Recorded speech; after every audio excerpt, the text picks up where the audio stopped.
Hello students, and welcome to the lecture of Microbiology paper 1, that is Introduction to Microbial World.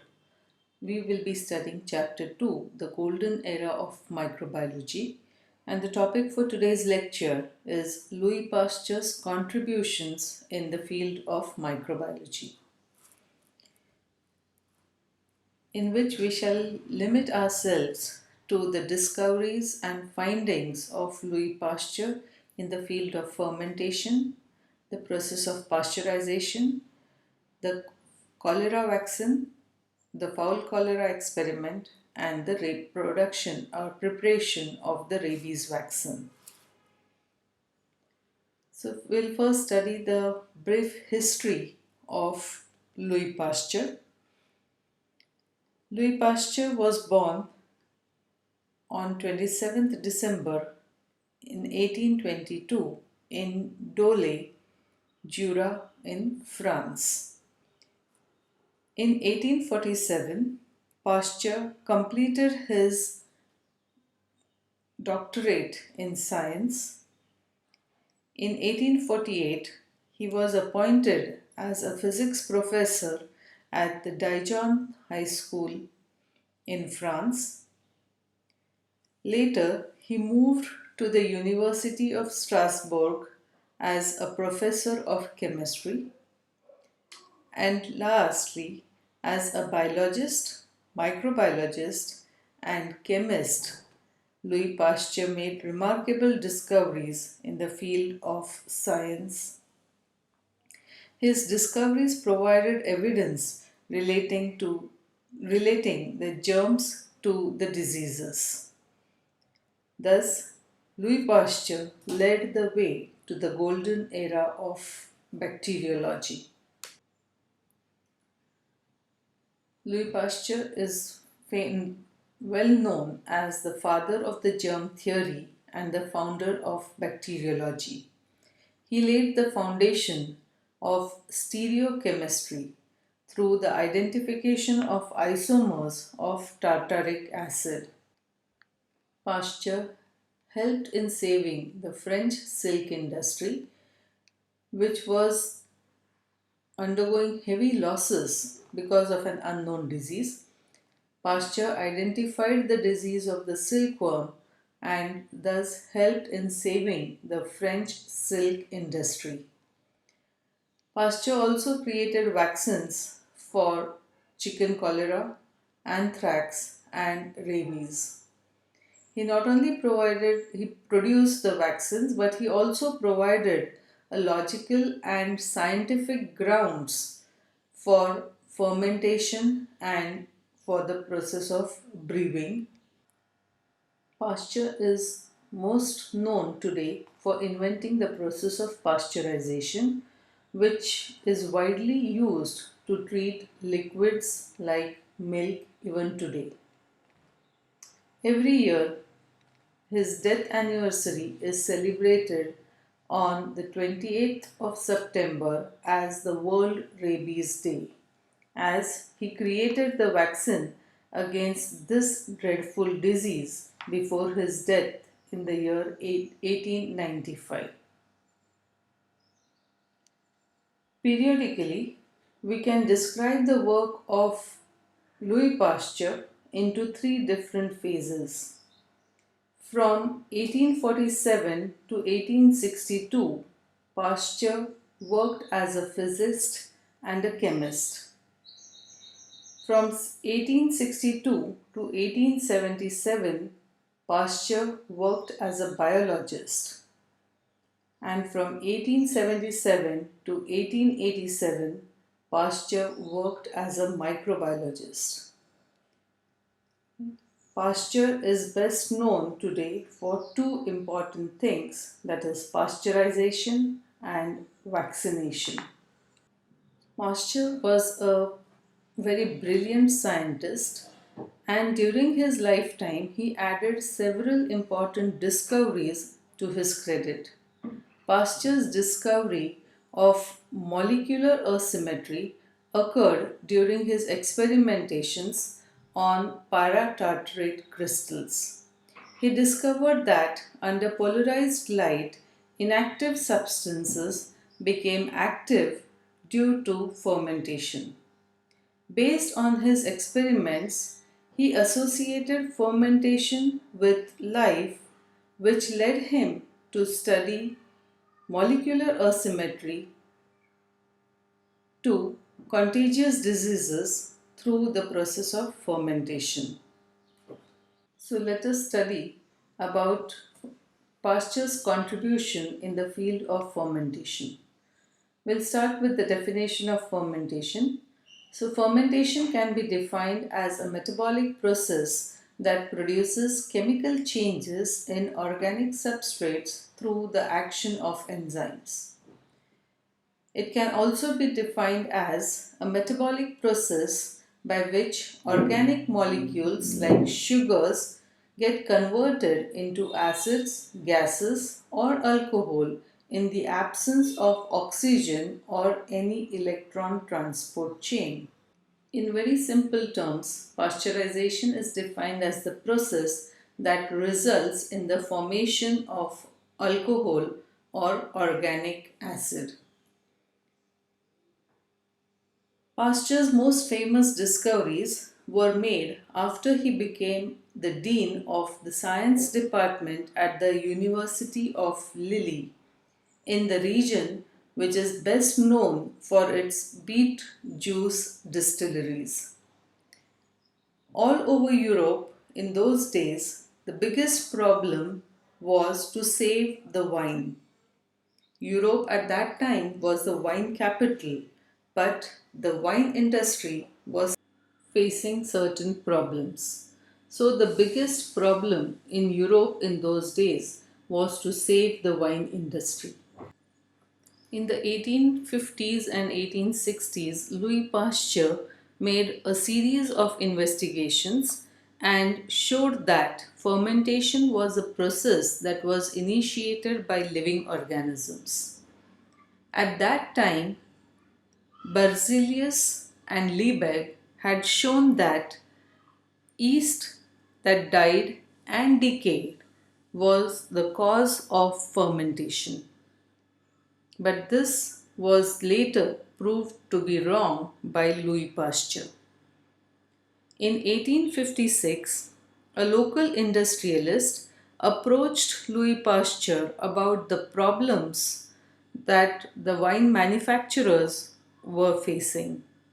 The wine that was produced was sour to taste, and thus there were issues about the quality of the beetroot wine, alcohol or wine that was produced. Pasteur effectively helped in saving the industries from collapse due to the problem associated with production and with contamination that occurred during the export.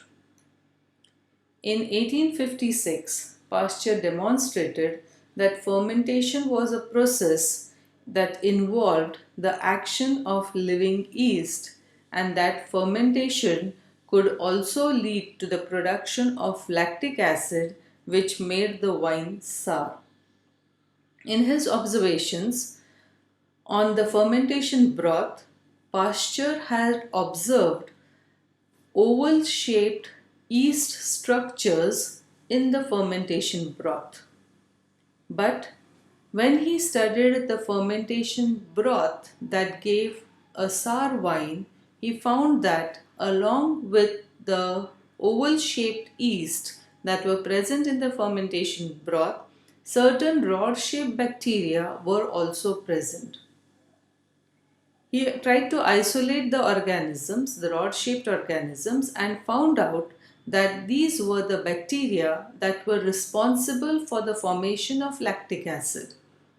That is, the lactic acid bacteria contaminated the fermentation broth, and whatever alcohol was produced by yeast was converted into lactic acid, and therefore the taste of the wine became sour.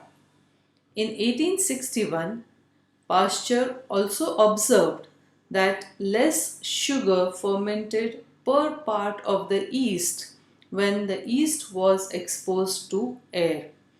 That is, yeast could ferment the sugar in absence of air, much rapidly as compared to when it was exposed to air.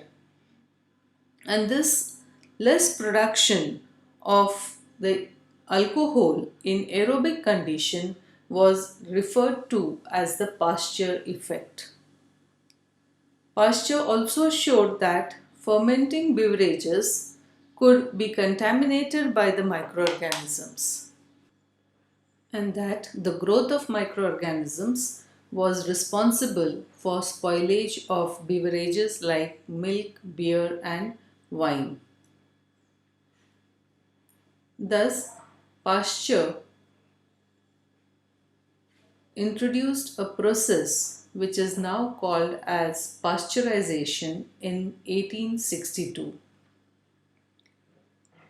In this process, the liquids were heated to a temperature between 60 to 100 degrees Celsius to kill the microorganisms present within them that could lead to the spoilage.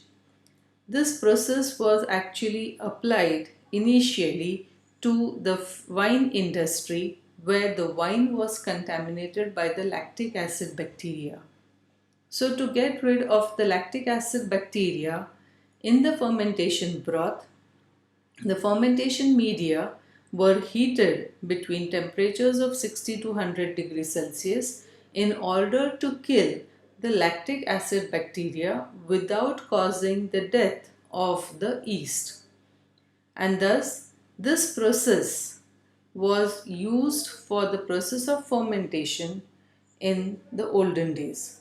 But today, it is not only restricted to be used in the fermentation industry, but is applied to a large number of beverages as well as food products in order to stop the spoilage of the food products. So, Pasteur was the first to save the wine industry in France from the problem of contamination. Soon, the process of pasteurization was applied to beer as well as for milk. So, pasteurization can be defined as the process to destroy or deactivate or inactivate microorganisms and enzymes that contribute to the spoilage or risk of disease. These include the vegetative bacteria but not the bacterial spores. To make milk or wine safe for consumption and to increase its keeping quality, nowadays the process of pasteurization is used. Today, pasteurization is rarely used in wines that benefit from aging, since it kills the organisms that contribute to the process of aging of the wines. But it is widely applied in foods and beverages, particularly in milk. There are various different methods of pasteurization, which include the high temperature short time treatment, which is abbreviated as the HTST. This process uses higher heat for a less time period to kill the pathogenic bacteria. Like for example, milk is pasteurized at 161 degree Fahrenheit, that is 72 degrees Celsius, for 15 seconds. The second method of pasteurization is low temperature long time treatment, which is abbreviated as LTLT, in which the temperature that is used is lower, and because the temperature is low, the holding time is increased. So in this process, lower heat for longer time period is used to kill the pathogenic bacteria. For example, milk is pasteurized at a temperature of 145 degree Fahrenheit, that is 63 degrees Celsius, for a time of 30 minutes. And the third method of pasteurization is the ultra high temperature, which is abbreviated as UHT. In this process, the temperature that is used is very high and the holding time is very low, in which the milk is pasteurized at temperatures between 138 to 150 degrees Celsius, that is 280 to 302 degree Fahrenheit, for 1 or 2 seconds only. So this is Pasteur's contribution in the field of fermentation, where he is well known for the process of pasteurization. Next is the contribution of Louis Pasteur in the field of immunology and vaccination, where he developed the vaccine for fowl cholera, for which Louis Pasteur performed an experiment which is well known as the fowl cholera experiment. He was the first scientist to create a vaccine for fowl cholera, anthrax, as well as rabies. Pasteur worked with diseases such as cholera in chicken.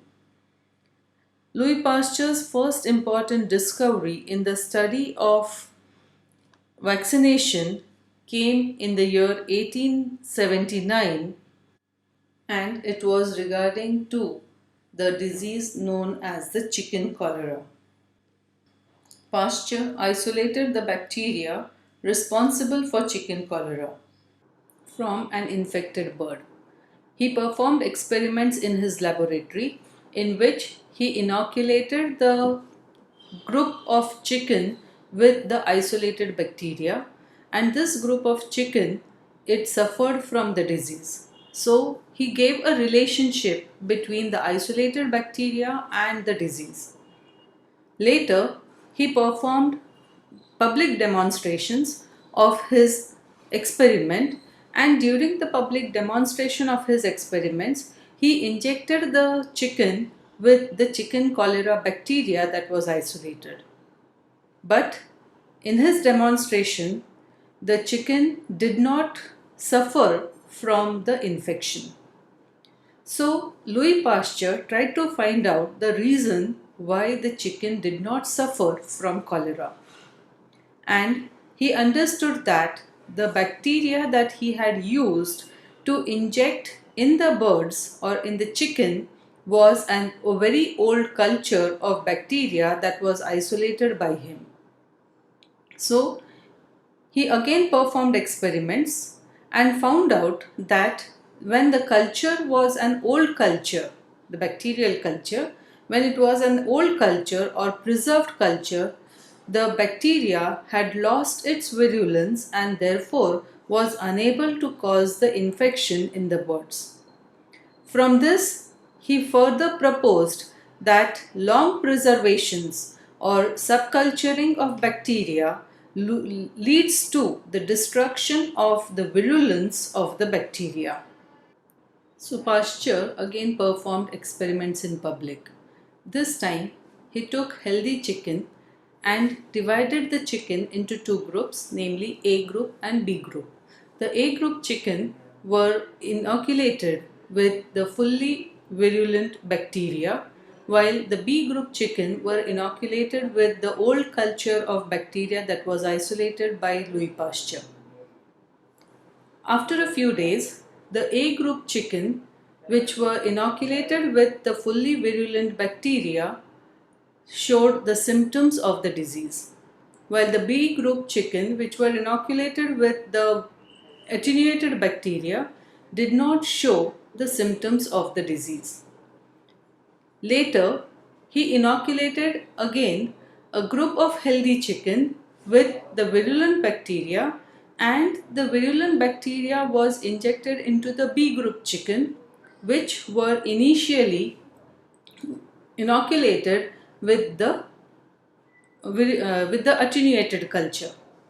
This time, the healthy chicken showed the symptoms of the disease, but the B group chicken, which were initially inoculated with the attenuated bacteria, followed by inoculation with the fully virulent bacteria, did not show any symptoms of the disease. So Pasteur said that once the virulence of the bacteria is lost, the bacteria becomes an avirulent bacteria, and such avirulent bacteria were named as vaccinato by Louis Pasteur, which means attenuated cultures. The term vaxa was derived, which means cow, and this term was used to honor the work of Edward Jenner, who was the first to find out the vaccine or immunize the humans against the smallpox virus using the cowpox virus. Since then, Pasteur applied this principle to several other diseases. This is the experimental setup for the fowl cholera experiment, in which he took the healthy chicken, injected the chicken with the old culture of the bacteria, that is Pasteurella multicoida, but the normal chicken did not show any symptoms of the disease, nor did the chicken die. This chicken was then inoculated with the fresh culture of the organism, but although the fresh culture of the organism was injected, the chicken did not show symptoms of the disease, neither did the chicken die. But a healthy chicken, which was not injected with the old culture or attenuated culture, showed the symptoms of the disease and the chicken died. So Pasteur's work showed that an artificially weakened disease-causing organism could provide protection to the human beings also. Therefore, there was no need to find out a naturally weak disease-causing bacteria which could provide a cross immunity. Later, Pasteur produced and tested the first rabies vaccine. Development of vaccine against rabies or hydrophobia was the last and the most famous success in the long career of Pasteur's research. Rabies attacked the nervous system, and it was considered a dreadful disease because its symptoms and the treatment was very difficult. At first, even Pasteur failed to find out and isolate the microorganism responsible for the rabies. So, Pasteur prepared a vaccine for rabies which had been grown in the rabbits.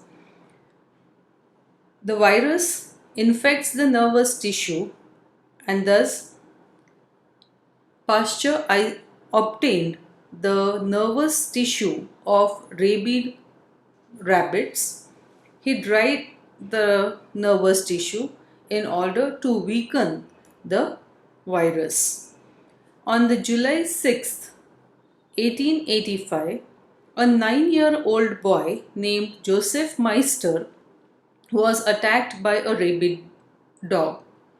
So his parents brought the boy to Louis Pasteur for treatment. But Louis Pasteur was not a physician, and therefore he did not agree to treat the boy. But the parents insisted Louis Pasteur to treat the boy. So, because the young boy faced almost certain death. But even so, using the vaccine was a serious risk for Louis Pasteur. So, if Louis Pasteur would have treated the boy and the boy would have died, then Louis Pasteur could have faced prosecution. But luckily for Pasteur and for immunological research, the boy's treatment was a huge success. Joseph Meister had made a complete recovery, and so Pasteur became the hero. With his analysis and treatment method for infectious diseases, Pasteur established the new branch of immunology.